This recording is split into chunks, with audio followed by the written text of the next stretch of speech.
It's not too late. It's never too late. Even if I say it will be alright.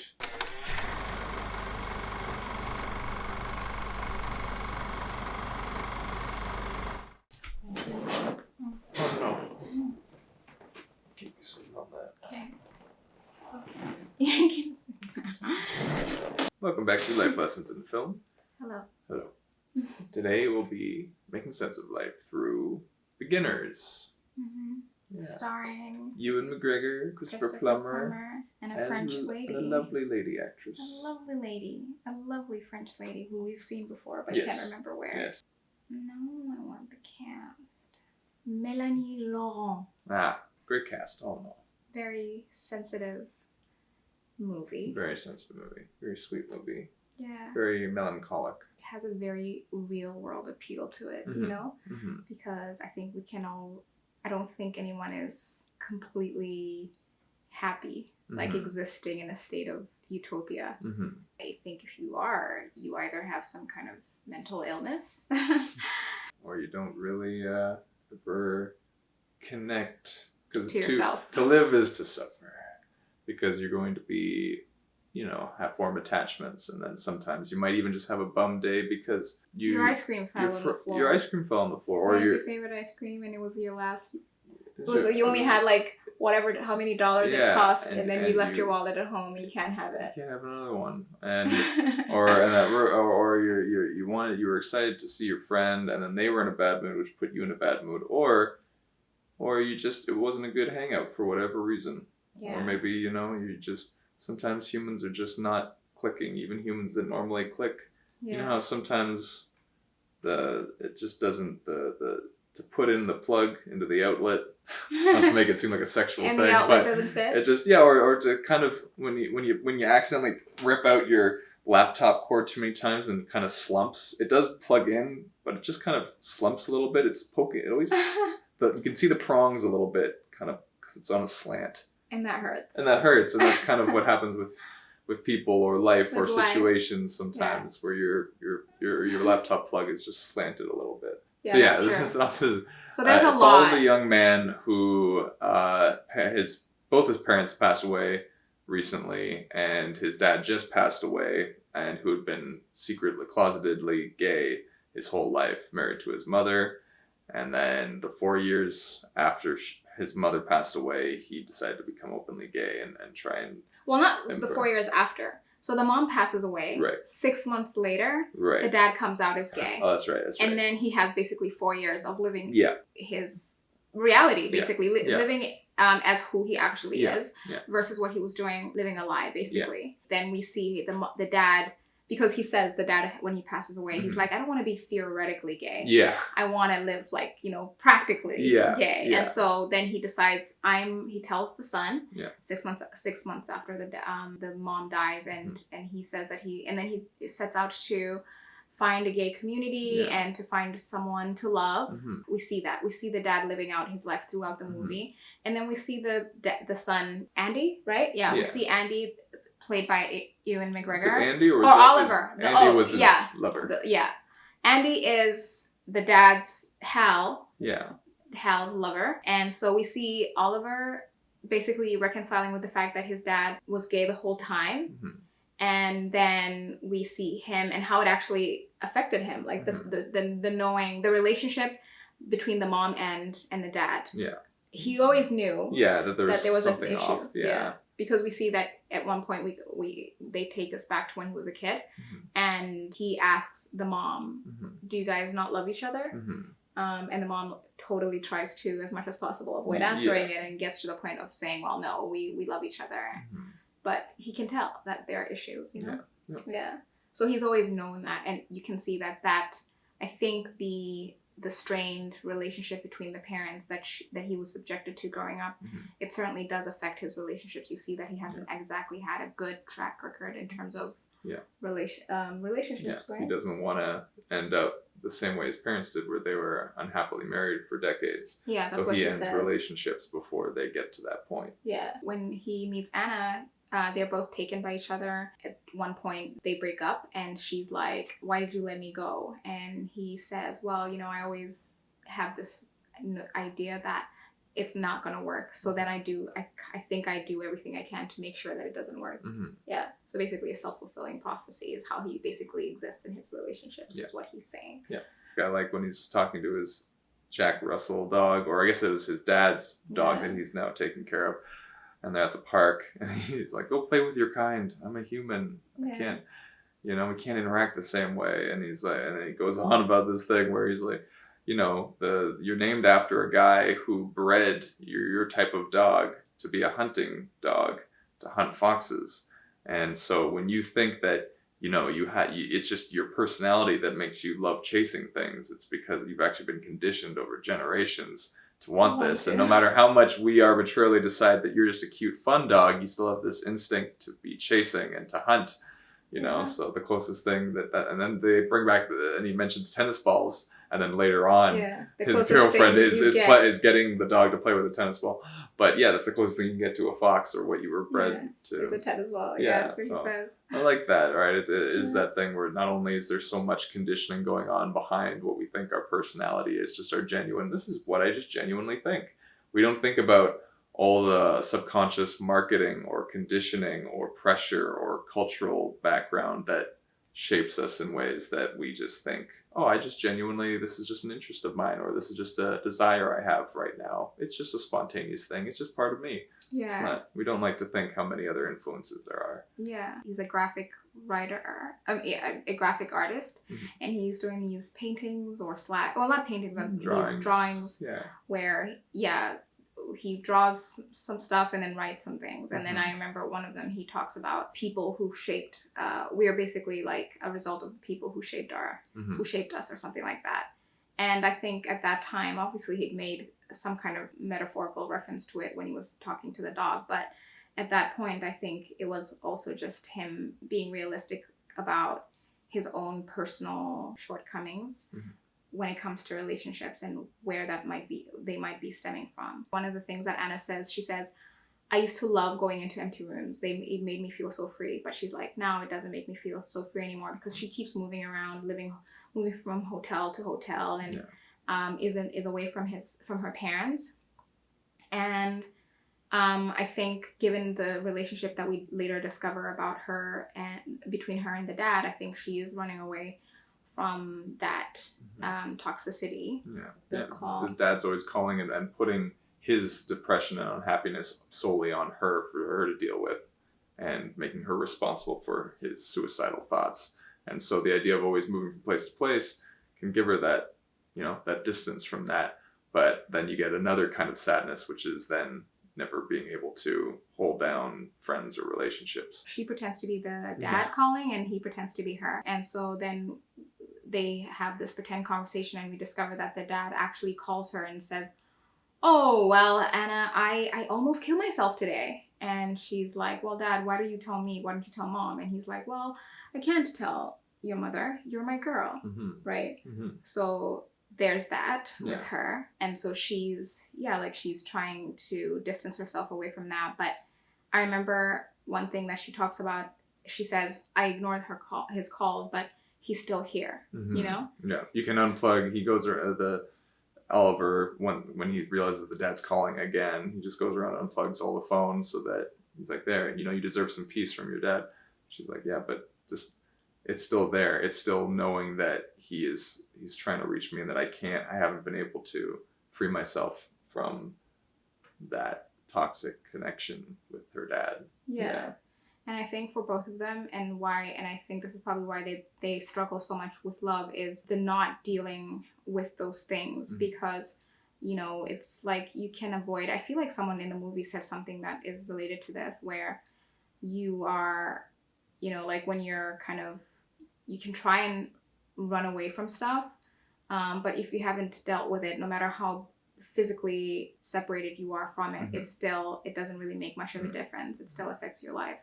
So her relationship, I think the situation with her family and his situation with his family, they both were affected so much by it. And I think with each other, they start to get to the point of, I don't want to be affected by it anymore. I want to work on it.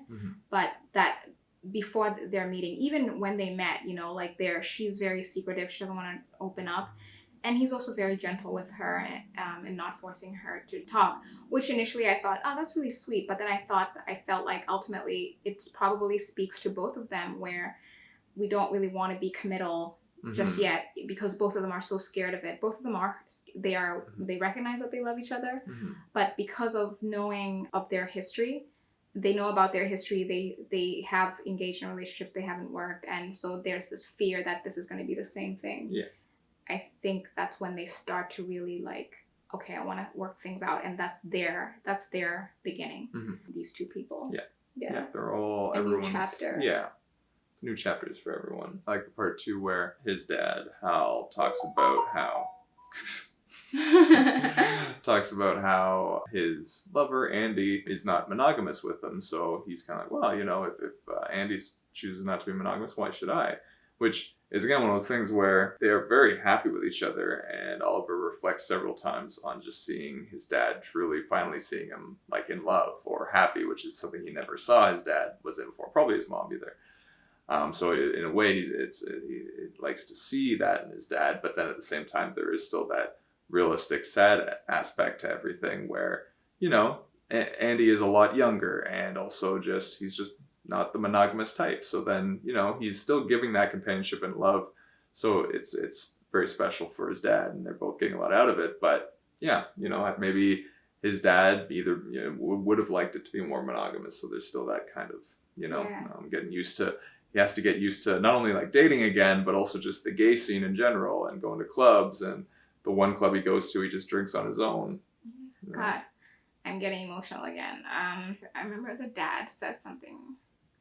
He talks about, you know, imagine when you're growing up and you have this dream of having a lion, right? Like, this is your dream. You've dreamed of this forever. And you just really the lion never comes along. And so, but then you get a giraffe. You know, are you going to leave? Are you going to be lonely? Are you going to be alone? Or are you going to take the giraffe? Yeah. So that's the thing, right? When he's reflecting on Andy, his relationship with Andy, and he's talking to Oliver at this point. And so that made me really sad, because it was the dad just saying like, well, you know, I've been a gay man married to a woman all my life. He obviously grew up in an era where being out was like, you know, you are going to be ostracizing yourself to the greatest degree, you know? And so he just basically, they both got married and checked, the wife as well was Jewish. So they just based both of them just kind of like, when they got married, checked their minority status at the door, you know, and so he has been wanting that, you know, dreaming of a life where he could live as a gay man. And obviously he wants love. He wishes for that kind of love that everybody gets to have who isn't gay, or, you know, some kind of minority, or unfettered by whatever the issues of the challenges of being a minority. But he's like, well, you know, thinking about, I'm 75, and how long am I supposed to wait for that love? I'm going to take what I can get. And he takes what he can get with Andy. And it's not to say that Andy and him don't love each other. They truly do.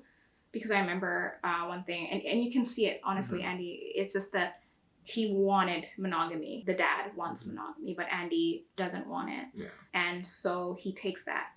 He settles for it. Yeah. And I remember when he says that about the giraffe and the lion, the son, Oliver, says, well, I'd wait for the lion. And he's like, I was afraid you'd say that. Yeah, like, it made me sad, because, you know, this guy hasn't lived his life for such a long time, and you're going to take whatever you can get. Life is short. You don't have a lot of time. He knows that, and he's lived decades living a lie. And so he's like, any little bit of a semblance of truth, I'll take it. And that made me really sad. And there were so many things that killed me, that wrecked me. Like, he's participating in a lot of these movements, right, for gay rights. And he has this flag, the rainbow pride flag, and he shows it to Oliver and says, this represents pride. And Oliver's like, of course, I know that. Everybody knows that, you know? So he's still, even though he's living in this era now, he's still like very much living in that 40s, 50s era. He's not aware of how much change there has been, but it's not even, it's not even weird really, because he's still restrained by that, for all that time. So he wasn't even allowed to enjoy or able to enjoy the changes or progress that was going on when he was married. Yeah. One thing we later learn about the relationship between the mom and the dad is that the mom knew that he was gay. Oh, that's right. Yeah. The dad alludes to it and says, well, when we got married, I told... He's like, your mom actually proposed to me. Oh, yeah. And I told her, well, how I am. Basically, like, I'm gay. Yeah. Are you okay with that? And she said, and he says this tearfully, which just broke my heart. He says that she said, well, I'll fix that. Oh, that's right. Yeah. Now, for both of these two people, I felt bad for both the mom and for the dad. I felt bad for him because it's like just that added nail in the coffin, right? Of you live in a society that says that you need to be fixed. Yeah. There's something wrong with you. Yeah. It's not normal how you are. And then to have this person that, that you were close to, I think most likely on his end, he felt very a platonic kinship. Yeah, he said they did love each other. Yeah. But I think it was more on his end, a platonic kinship towards her versus a romantic love. Yeah. And he was okay with that, right? And I think, and so he loves this person, and this person says, no, I'll fix it. Yeah. So there's a hint of her also aligning with the idea at the time. Of the time. Yeah. But at the same time, how can I don't even see her as a bad person, because it's like, if you think about it, right? Like if you were living in a certain time and you don't have this specific experience, you don't know anybody who's ever experienced that, and you're hearing all over the news that it's not normal, there are psychological issues. So then you end up thinking the same thing. And so I believe that I don't think she understood how hard it would have been for him to hear. Yeah. And I think she genuinely thought that, with love and this strong bond that we have with each other, because I believe on her end, she loved him and thought, well, with love, this is going to be okay if this is indeed a disease. But of course, they're together for all those decades, and she realizes, she comes to realize that, okay, this is not a disease. And I'm thinking that as much as they may not have been engaging with the pride movements, etc., they were certainly aware a lot more people were coming out, and if you're going for a walk, you see a lot more people, openly gay. And so I think she probably got to the point of realizing that, oh my gosh, this is not, And so for both of them, I feel really, really sad. And I think both of them were very unfulfilled in life. Actually, now I make the connection more with the tie in the movie, because at one point, Oliver and his friend want to shake things up a bit and start doing some graffiti art, and then he's never done it before, so he writes like he calls it historical consciousness. He's like, on this date, this happened, and the guy's like, that's not what you do. You don't do that. What are you doing? Like, don't do. But because he's all about that, because throughout the movie, he's sharing these historical reference points of like, in 1955, this is what people look like. This is what the beliefs were about this at the time. And this is who was president. So throughout the movie, this is what the stars look like. Happy people look like. Yeah. And they do that through several, different decades, and kind of reminding of how things have changed and how things have stayed the same. Yeah. And then at one point, I think it was like 1938, they were like, this man was on the cover of Life magazine, Hitler, or Time magazine. Time, Hitler was on Time magazine, right? So again, it's a Man of the Year or something like that, whatever it was, right? Just also a baffling thing to think about, but things like that, did happen. I was just thinking about Andy, there's so many things that he says that just break my heart, and God, I cried. So Andy is dating the dad, whose name it's not Hal. Isn't Hal the dog, baby? Oh, it is Hal, yeah. No, he just talks to himself in the third person. Okay, so Andy is dating the dad, Hal, right? And he says the first time we meet him, well, I'm dating Hal because my dad, when I came out to my dad, he disowned me. We don't talk anymore. So now I have this thing about dating older guys. Yeah. So that's why I'm attracted to older men and dating Hal. And then I remember a conversation Andy has with Oliver.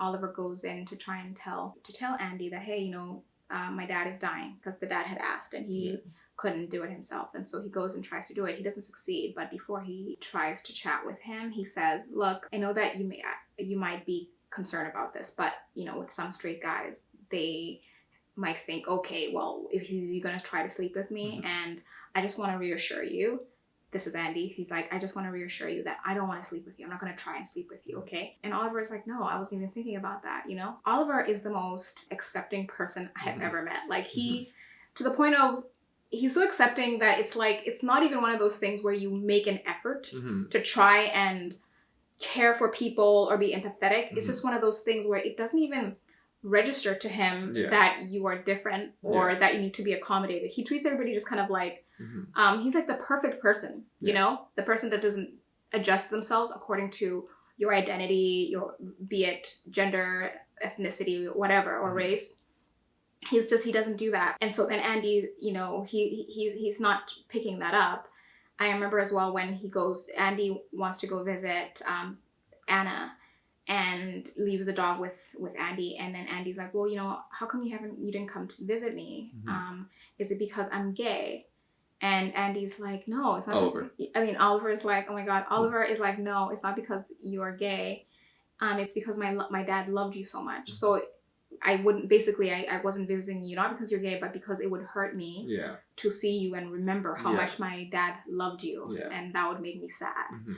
And then he kind of starts to walk away, but then goes back and gives him a hug. And like, it was like, you know, just this, both of them just embracing, remembering this man that they both loved and understanding the sadness that they both share. So with Andy, you know, a lot of people I think might be like, oh God, you know, Andy's gay, or gay people or minorities are always assuming, oh, it's racist. That person is racist, or you know, or homophobic. But maybe that person just had a bad day, and you know, they were just kind of like being mean. That would have been mean to a straight person, right? Yeah. I feel like if you watch this movie, I can assume that there would be people who would be like, oh, that's that. You know, people who are in minority groups always jumping to race or gender as the issue. But I think if you think about it from the perspective of how it's actually like to be a minority, you could really understand and empathize with people always jumping to that. It's not even a jumping to it in the sense of feeling like people are innately bad. It's just that fear. You are living in a world that tells you that you aren't good enough. You're living in the world that tells that you're bad all the time. And so your go-to is to always, you know, make sure to say that I'm not bad. I'm not bad. I'm actually good. I mean, Andy goes to the point of saying, hey, you know, I tried sleeping with women. I just wanted to let you know. I just wanted to let you know that I tried sleeping with other women. Out of nowhere, he felt the need to explain himself. He feels the need to explain himself because that is how things are. And, you know, as someone who may not have minority status, you're living in a world that is basically based... Doesn't need you to justify Doesn't need you to justify yourself, right? Like, the world is literally... You have cultural capital. The world is based on you. You might think, okay, when a minority is worried about that, you're like, oh, you're just a negative person. Just stop it. People are just people. Yeah. But, like, if you're living in a perpetual state of having to deal with people who are looking at you a certain way... Yeah, you're gonna have PTSD. I think that's basically what it is, you know? Yeah. And I can relate to that, truly. I can relate to, and when Andy said that, it made me so sad because I also have had experiences where I was like, God, I felt like, oh my God, was that person racist? You know? But then I have to go home and I'm in my head thinking, no, he's probably don't jump to race. It might be, he was just having a bad day. He would have been like, you know what I mean? But I do that. I have to go through that. You, as a person who isn't Black or a person who isn't gay or a person who isn't whatever minority group, if you're not coming from that position, you never think about that. Yeah. Do you know what I mean? Yeah. I like the part where his dad talks about, he's like, you know, I wanted to be affectionate with you, to the son, like hold your hand, but I felt like we never really did that. He's like, my father was never the farthest thing from close or affectionate towards me, and he's like, I hope I didn't act the same way my dad did towards me that I acted towards you. But it's that kind of realization that if you're you know, generally trying to be someone that reflects, where you think, did I just do the same thing that my parents did to my kids? Did I pass that on? Which is kind of a, you know, sad thing. You know, not a fun thing to think of. But they were, I guess, near the end at least starting to get a little closer. But then, you know, I don't know. They probably both still felt like they didn't get as close as they both would have liked, but it Yeah. happens all the time. Yeah, I mean, I think it's hard at that time. I think sometimes when your parents are at that age, as a person, you're thinking, well, you know, this person is about to die. Let me not talk about what I wanted and what I needed. Because there is a lot of conversations that are started that aren't really, you know, that they finished. don't, that aren't finished. Yeah. For example, that was an important conversation. I remember you wanting to hold my hand as a kid all the time, and I didn't want to hold your hand. And I think that conversation should have been furthered, because the dad later talks about his issues, Oliver's issues with love. In fact, he talks a lot about Oliver's issues with love. And I'm like, that's an example of why those conversations should have been discussed extensively. Yeah. Because when does a person first introduced to love? With their parents. With their parents. Yeah. And so how your parents are with each other will determine how you are later in relationships. And so I feel like that definitely was a conversation that should have been had. Our good fortune allowed us to feel a sadness our parents didn't have time for, and a happiness that I never saw with them. That was, I don't know if you remember that. Yeah, because he was talking about how that the way their parents grew up, there was so much stigma towards everything, that there was so much restricted like ways of being yourself, that everyone was hiding so much more of themselves, and there was so much more fear and suspicion and prejudice. Yeah. And so they're just certain things, he said, now you grow up on, you take for granted, that you just, you know, you just don't think of as a luxury or a privilege or anything special. Yeah. And I think, again, it's like that with the flag thing. I remember when he said that, he's like, Dad, it's normal now, you know? And I remember looking at the dad, just kind of looking sad. I think it was just that realization that, man, I wish I'd lived in this era where this is normal. I'm like, here I am thinking I'm teaching my son about gay rights, and he knows more about me, and he's not even gay. Yeah, when he said that, the freedom to feel sad, you know. There's a lot, I think, that I was just thinking, you know, even with straight parents, you know, when you just think about the era your parents came from, I think a lot of the times people who have this privilege of, like, now it's okay to show your emotions. Now it's okay for men to cry. Like, it's still not to the point where it should be, really, but talking about your emotions, things like mental illness, is just so much more available and so much more accepted than it was before. And I think we can all, a lot of us can identify with when you have a relationship with your parents and feeling like there's such this huge distance between you and your parents, because your parents don't show emotions. Maybe some of your parents say things like, oh, you're too sensitive, or just maybe they just get paralyzed when you get sad, and you want that connection with them. You wish that they would hold you as you cry, or ask, you know, what's going on, honey? But they don't, because they come from a time where that wasn't accepted. You were not, like, you were supposed to just, like, be quiet, be a polite little girl or a polite little boy, and don't say anything. So they never experienced getting affection, you know, parental and parent to child affection. And so it's really hard for them to actually show it to you, even though they want to, because we see with Hal talking about that, you wanted me to hold your hand and I didn't want to, and I'm like, oh my God, did I do the same thing as my dad did, right? Because obviously he wanted that closer connection, but he just couldn't do it. He just couldn't give it to him, even though he wanted to, because he never learned how to. It was, for him when he was growing up, it was portrayed as something that was wrong. Yeah, he said it would just feel weird. Yeah.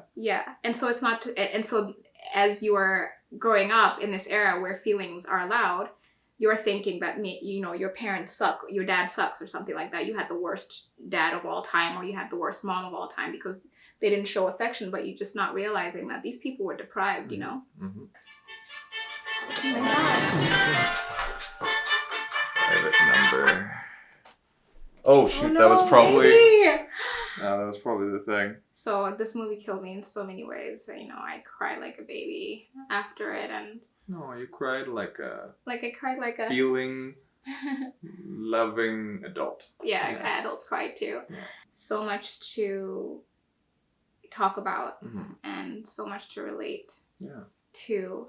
I believe. Yeah. But yeah, what were you guys able to relate to with this movie? Is there stuff that we missed, you know, or other stuff that that you loved about it? Let us know in the comments down below. Comment down below and share your thoughts on our thoughts, or share any thoughts. Any thoughts? Yeah.